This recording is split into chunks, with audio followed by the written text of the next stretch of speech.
Alright, omulungi atugoberera ku mukutu ogwa Credible Media UG. Salamu alaikum wa rahmatullahi wa barakatuh. Ganja Fad gemanya nawe ekito tubebaza okulike anti mutambula naffe. Tubasaba okusubscribinga, okulikinga wamu n'okusharinga content waffe. Kituwa amaanyi okwongera okulike anti ate tubaweezo. Nako lwali tuzokuba tochi nga wetweyama mu nsonga za byabukulembeze, ensonga za byabufuzi eggwanga Uganda. Wiiki eno oba oliawo wabaddewo olutalo olwabaluseewo ng'eyalukumyemu omuliro ye Honorable Kasibante Moses. Ono nno yali MP wa Lubage yo Mambuka mu kaseera kano ng'etuddemu Mbaka Abubakar Kawalya oluvannyuma lw'ekibiina ki National Unity Platform okumumma kkaadi mu kalulu akawamu aka 2021 ne bagiwa Abubakar Kawalya. Kasibante nno ono abadde abulidde ddala naye akomyewo wakati ng'obwanga abooleseza Honorable Nambooze. Bano nno ababiri tubamanyi nti bonna oboolyawo balina emirandira emmengo. Tujjukira nga bakola ku radio ya Ssaabasajja Kabaka ya CBS. Bakolanga ku makya Honorable Nambooze nga akolanga Madam Teacher, twalabanga Honorable Kasibante nga yali class monitor. Twabalaba abakulu nga Bamedadi Lubega Sseggona, abakulu Mathias yali omukulu Charles Peter Mayiga Katikkiro kati aliko yalinamu akanyomero. Then n'empuuga naye emirandira gye Mmengo. So mu kaseera kano wabalukawo olutalo oluvannyuma nno olw'obukadde 5 oba oliawo omukulu Mathias Mpuuga bannayuganda gwe bagamba nti yabwegabanya mu bumenyi bw'amateeka. Sente zino nno okuvaako abasaako wekabalukawo basagaza sente ezo obukadde 5. Tulabye abakulu bano abaali ab'ekinywi ennyo nga bakyakola Emmengo sawa zino ng'abamu tebakyali mu kakundi ako oba oliawo nga bwe twandikayise nga Honorable Nambooze omu ku baakaviiramu ddala. Tujjukira oluvannyuma obukadde 5 Nambooze yavaayo n'agamba muganda we era mukwano gw'Empuuga baludde ebbanga nti oba oliawo munnange bwe kiba nti sente baazikuwa vaayo weetondere bannayuganda osigale ku mazima ng'era bwe tubadde tutambula. So Mathias Mpuuga nga ayina backup ey'abakulu bano abakulu omuli Medadi Lubega Sseggona, abakulu omuli Abedi Bwanika ng'ono ate ye yamuleetera nnyo okwokya kuba Abedi Bwanika oluvannyuma lw'obukadde 5 obwo yayolekeza obwanga n'obukambo bw'ekika ekyawaggulu okusingira ddala ku bakulu abatwala ekibiina ki National Unity Platform, naye nga Bobi Wine gwe mutwe omukulu ne bagezaako okulabika nti bamuteekako ebijweteke bamukonjera wano na wali. So olutalo lubadde lw'amaanyi nnyo.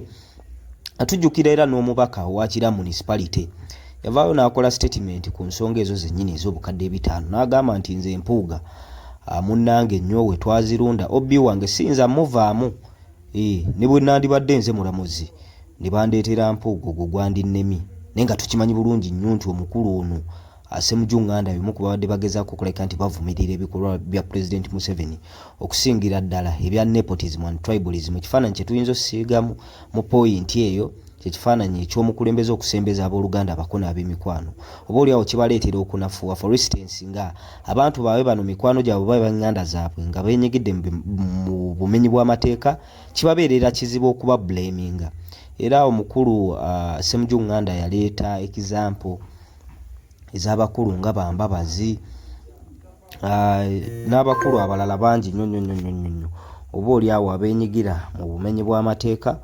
President Museveni n'atababonereza abamu nga ne mu kaseera kano bali mu kabinenti mu mbeera ezifaananako bwe zityo. So mu kaseera kano obukadde 5 obwabalukawo oba oliawo saga eyo omukulu Ssemujjunganda yalemererwa n'okuteekwa omukono ku kiwandiiko ekyali kigendereddwamu okulabika nti bagoba ba Commissioner ba Parliament omuli Mpuuga n'aba NRM abalala babiri abeenyigira mu kulya ensimbi y'omusolo mu bumenyi bw'amateeka nga abantu bangi nnyo no beebuuzanga oba bagezangako questioning abakulu bano nti sente zino mwazirira mu tteeka ki, nga n'omukulembeze President Museveni ye kennyini yavaayo nga naye kennyini tabitegeera. Prime Minister Minister of Finance omukulu Matia Kasaija bo kennyini bavaayo ne bakola statement nti banawe tutuula ku commission ne sente zino tetwategeera abakulu bano butya bwe bazifuna. So mu mbeera ezifaananako bwe zityo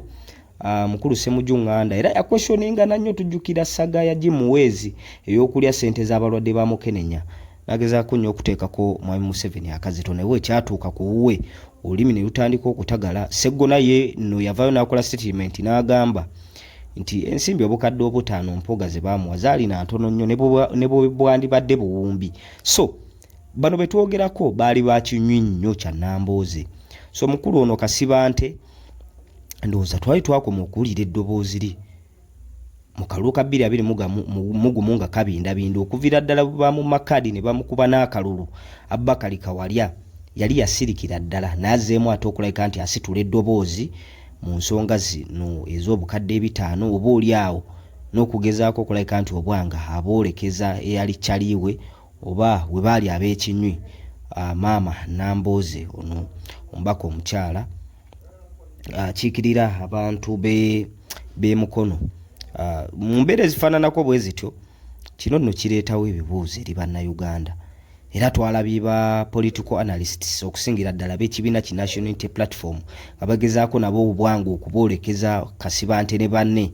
Agamba nti Bukambu Kasibante baaza okusiza mulambo gwali gwafedda mu kisaawe ky'ebyobufuzi oba mu kisaawe ky'ebyobukulembeze naye ajja alwane Maama Nambooze mu mbeera ezifaananako bwe zityo. So akakundi kali nga bwe ngezezaako kannyonnyola bagamba nti baateekebwa baazimbibwa Mmengo. Ffenna twali tukimanyi nti abakulembeze abavudde Mmengo Ssaabasajja Kabaka aba baweereza kuweereza bantu be era nga Munnayuganda bamukakafu mu kyo nti omukulembeze oba oliawo gwe baweereza okuva e Mmengo yoyo omukulembeze nnyini abaatuukiridde era abagenda okukola ebyo bannayuganda bye bakkiririzaamu n'okusinziira mu maloboozi agava mu bannayuganda ab'enjawulo mu kaseera kano beemulugunyiza ddala mu bantu abava Mmengo awo.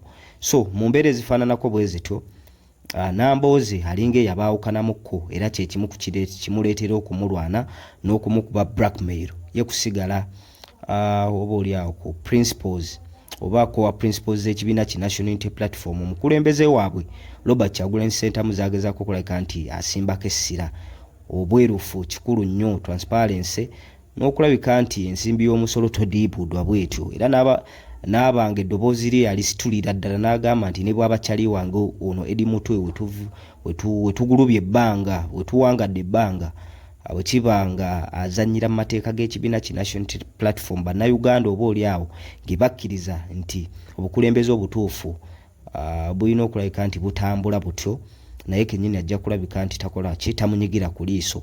So Maama Nambooze avuddeyo enfunda eziwera ng'agezaako nnyo okulabika nti obwangwa abooleseza abakulu bali omuli Abedi Bwanika, omuli Medard Lubega Sseggona, omuli omukulu Mathias Mpuuga ne Kasibante ono kennyini akakundi nga bwe baakakola kaliwo okulabika nti kalwana okusinziira ku bannayuganda endaba gye balabamu ebintu.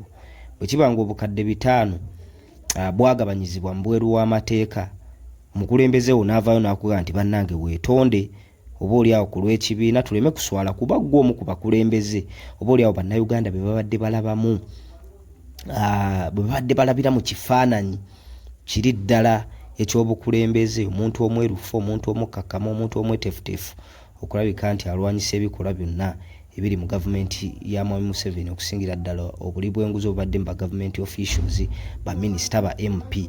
Mpuuga ono y'omu ku kifaananyi bannayuganda kye babadde balaba nga ayimirira ddala n'alwanirira ddala n'asitula eddoboozi ly'omuntu wa wansi. So mukama we yamugamba vaayo bwe kiba nti ssente baali bazikuwadde weetondere bannayuganda era ssente ozizzeyo osigale ku mulamwa naye obwanga baabwoleseza ono yabagamba ekituufu kuba ye mu statement ze yakola yagamba omukulembeze nga Mpuuga nga vice president wange owa Buganda region ng'abadde leader of opposition nga ne mu kaseera bwe bamuweeredde ssente ezo abadde parliamentary commissioner ng'ate wa kibiina kya NUP bali beezira bbala lyonna oba oliawo lituuka ku kibiina kya NUP ne bazimbirako n'okukola blackmail n'okuttattana ekibiina. So yamugamba okwewala ebyo vaayo weetonde. So utawo ne lukoleera so ne kireeta omubaka nga Nambooze yali mukwano gwabwe naye bavaamu oba oliawo n'ayimirira ku ludda lwa pulezidenti waabwe ow'ekibiina Robert Kyagulanyi Ssentamu ne bagezaako okulabika nti batambuza ensonga nga bannayuganda babakkiririzaamu ng'ekibiina kya NUP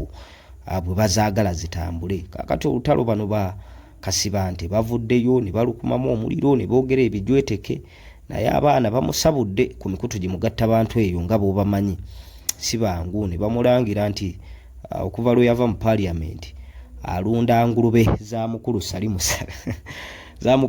Salo oba oli awo. So mu mbeera ezifaananako bwe zityo ebyobukulembeze ebyobufuzi mu nyaffe Uganda webiri abantu betwali tulinamu essuubi mu opposition oba oli awo abamu baali batusiba kakookolo ng'emisana batulaga kkala ndala n'ekiro oba oli awo beekulubeesa n'oyo gwe bagamba nti balwana. Saawa zino beeyongedde okweyoleka era bannayuganda oba oli awo kati batunula nkaliriza ku social media ne ku ground. Omuntu yenna agezaako okukola slight mistake nga eva oba oli awo mu bigendererwa eby'enkyukakyuka bamukwata ne bamukuba ne bamwanaamiriza oba oli awo ne bategeeza eggwanga nti ono bannanga badde atukwenya ono si omu ku ffe. Kati ekituuse ku bakulu bano oba oli awo. So Mama Nambooze tannavaayo nnyo oba oli awo kuddiza muntu ono muliro, naye ye ng'agezaako okulwana n'okuluma ogwa waggulu, ogezaako okutatta n'ekifaananyi kye n'ekyomukulembeze ow'oku Ntikuba n'ekibiina nga National Unity Platform awamu. So mbeera ezifaananako bwe zityo bwe biti ebyobufuzi we biri mu nyaffe Uganda byennyamiza, naye nze essira nsinga disimba ku point gye ngezaako okukola buli wenjo okulabika nti nkuba tooki mu byobufuzi nga bwe bitambula. Bannayuganda kwe kulabika nti bakozesa emitwe gyabwe oba oli awo okugireka gyetengerere, bakole ebyo byennyini bye bateekeddwa okulabika nti bakola ki, bakola, baleme kubuzaabuzibwa, beenyigire mu byobufuzi, okubidiiginga diipu, okubitunuulira enkaliriza kuba ebyobufuzi buli bubitambula obubi.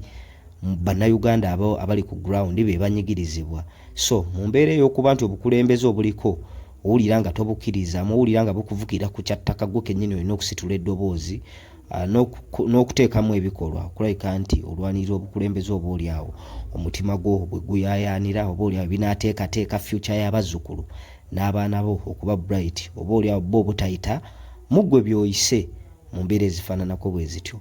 Ganja Fad ge mannya Credible Media, UG gwe mukutu. Salaamu alaikum warahmatullahi wabarakatuh.